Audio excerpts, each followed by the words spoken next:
चलो आज एक बहुत ही प्यारी कहानी सुनते हैं। कहानी का नाम है चूहे और चालाक शेर।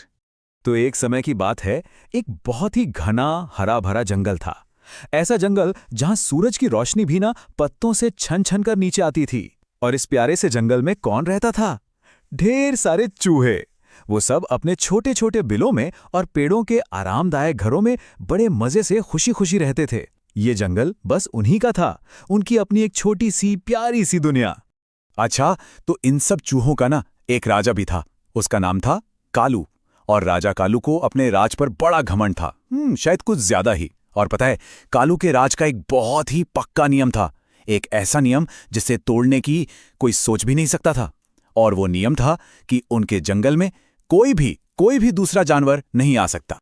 अब कहानी में थोड़ा आगे बढ़ते हैं। पास में ही ना एक और जंगल था।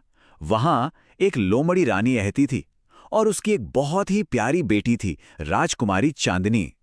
रानी अपनी बेटी से बहुत बहुत प्यार करती थी। और जानते हो, जल्द ही राजकुमारी का जन्मदिन भी आने वाला था।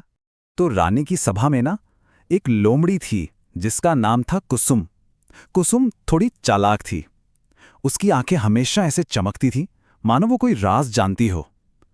तो कुसुम ने रानी से कहा कि वो राजकुमारी के लिए एक ऐसा अनोखा तोहफा लाएगी जो आज तक किसी ने देखा ही ना हो। फिर कुसुम गई सीधी राजकुमारी चांदनी के पास। और जानते हो क्या किया? उसके कान में धीरे से फुसफुसाई, ऐसे जैसे कोई बहुत बड़ा राज बता रही हो। उसने कहा कि उसके पास चांदनी के लिए एक बहुत बड़ा सरप्राइज है। अब राजकुमारी तो बहुत भोली भाली थी, उसे कुसुम की चालाकी समझ ही नहीं आई। तो जब कुसुम ने कहा, चलो मेरे साथ, मैं तुम्हें एक बहुत कमाल की चीज दिखाऊंगी, तो चांदनी खुशी खुशी उसके साथ चल पड़ी। पर कुसुम राजकुमारी को किसी अच्छी जगह नहीं ले जा रही थी। वो तो उसे सीधा चूहों के उस जंगल में ले आई जहां किसी का भी आना मना था। और जैसे ही उन्होंने जंगल में कदम रखा, चूहों की पूरी सेना ने उन दोनों को चारों तरफ से घेर लिया और पकड़ लिया। अब उन दोनों को राजा कालू के सामने ले जाया गया। कालू ने कुसुम को देखते ही पहचान लिया, पर वो तो सोच में पड़ गया कि अब क्या करे। अगर वो सच बताता तो उसके सारे चूहे उस पर बहुत गुस्सा हो जाते। तो जानते हो उसने क्या किया? अपने जंगल का नियम बचाने के लिए उसने झूठ बोलने का फैसला कर लिया। और दूसरी तरफ जंगल में शाम होने लगी थी, सूरज ढल रहा था और रानी का दिल घबराने लगा। उसकी प्यारी चांदनी अब तक वापस नहीं आई थी। वो कहाँ थी? तभी फुर्ती से उड़ते हुई एक छोटी सी चिड़िया आई और उसने रानी को ये दुख की खबर सुनाई। रानी को रोता देखकर जंगल का सबसे बहादुर और समझदार शेर खान अपनी गुफा से बाहर आया। उसने रानी की पूरी बात सुनी और फिर अपनी दमदार शांत आवाज में बोला, आप चिंता मत कीजिए, मैं उन दोनों को सही सलामत वापस ले आऊंगा। शेर खान बहुत समझदार था। वो जानता था कि इतने सारे चूहों से लड़कर कोई फायदा नहीं है। उनकी सेना बहुत बड़ी थी, तो ताकत से नहीं, दिमाग से काम लेना होगा। उसे एक बहुत ही चालाक योजना की जरूरत थी। तो जरा सोचो, शेर खान ने उन घमंडी चूहों को डराने के लिए भला किसकी मदद ली होगी? उसने मदद के लिए उसे बुलाया जिससे चूहे सबसे ज्यादा डरते थे। एक बहुत ही डरावना भेड़िया।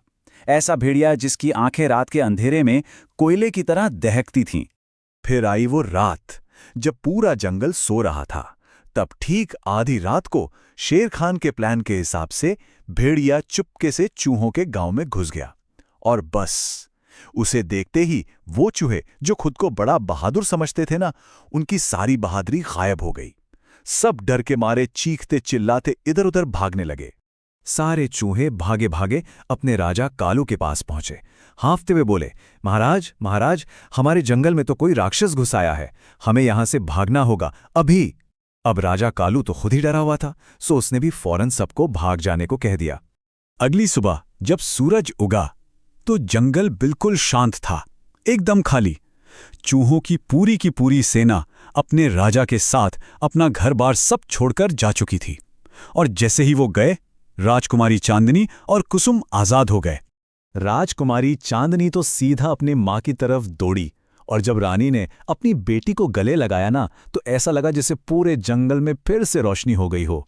माँ और बेटी दोनों एक दूसरे के पास आकर बहुत खुश थे और एकदम महफूज। लेकिन कुसुम को उसके धोखे की सजा तो मिलनी ही थी। रानी ने बहुत गुस्से में कुसुम से कहा, सिर्फ जरा से इनाम के लिए तुमने मेरी बेटी की जान खतरे में डाल दी। अब तुम इसी वक्त ये जंगल छोड़कर चली जाओ और यहां कभी कभी वापस मत आना। तो इस कहानी से हमने क्या सीखा? यही कि अक्ल हमेशा ताकत से बड़ी होती है और धोखा देने का नतीजा कभी अच्छा नहीं होता।